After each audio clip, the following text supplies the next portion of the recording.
asalaamaaleykum gars maa ngi leen nuyuwaat di leen dalal ak jàmm ci Sen Sports 221 équipe nationale bu Sénégal gannaaw match nul bi nga xamante ne am nañu ko seen diggante ak Congo fële ca Brazzaville jamono yi daal dinañu wàcc si fii ci Ndakaaru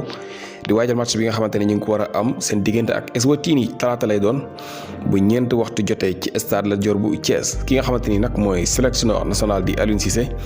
moom nag kayiti xibaar yi fesal nañu ne gannaaw bi mu doon jënoo ak taskatu xibaar yi laaj nañu ko lu jëm ci ki nga xamante ni mooy Sofiane Diop mi nga xamante ni ñu bëri jàppoon nañu ne sax dina ko convoqué ci match yi moom nag xam la ne mu ngi ci kawam xam la ne daal contact na ki nga xamante ni mooy Sofiane Diop maanaam am nañu waxtaan te it am na yaakaar ci ne dina ko mën a indi ci li nga xamante mooy équipe nationale bu Sénégal mu ngi xam ne sax waxtaan na ak ki nga xamante ne mooy papaay kii di Sofiane Diop te nag nekk na papaay Sofiane Diop nekk na ki nga xamante ni ab sénégalais la bi nga xamante ne bu bëgg réewam la te jàpp na ne kooku dina jouer rôle bu rëy ci li nga xamante ni mooy tax ba kii di Sofiane Diop dal di tànn li nga xamante ne mooy Sénégal comme daal mu ngi xam ne ki nga xamante ne mooy Sofiane Diop mi ñëpp di laaj mu ngi ci kawam moom Aliou Cissé moo xam li ni mel te kon jàpp nañu ne ki nga xamante ni mooy jeune militant bi di Sofiane Diop di évoluer foofu la ci Monaco amaana dina fekk si ay mbokkam ci li nga xamante ne mooy équipe nationale bu Sénégal beneen joueur bi nga xamante ni itam xam na ne am na contact ak moom mooy kii di Pape Gueye di évoluer foofu la ci Olympique Marseille moom itam ki nga xamante ne mooy Aliou Cissé dal dinay xam ne dal dina koy kontaan mu ngi am waxtaan ak moom ki nga xamante ne mooy Pape Gueye nag dafa dal di laaj ki nga xamante ne mooy sélectionneur national moo dal di koy may ab temps daal maanaam mu may ko temps ngir mu mën a réfléchir bu baax a baax balaa muy def li nga xamante ne mooy choix am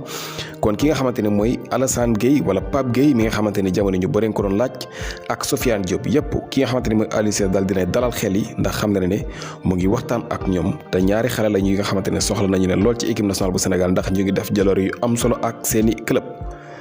Baye Oumar Niass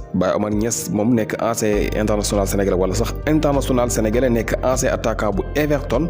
moom nag jamono yi daal dinay signé ci club bi nga xamante ne mooy Huddersfield nekk championship bi ci fàttali Huddersfield nag mooy club ki nga xamante ne mooy Mohamed Nabi Sarr moom nag jamono yi ki nga xamante ne mooy Baye Oumar Niass dal dina koy fekk ci fàttali nag Baye Oumar Niass depuis mu jógee Everton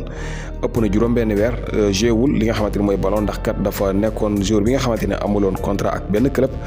ñu ngi ko doon annoncé sax fi nga xamante ne mooy ca Besiktas te jamono yi sax kayiti xibaar doon nañu fasal ne West Bromwich Albion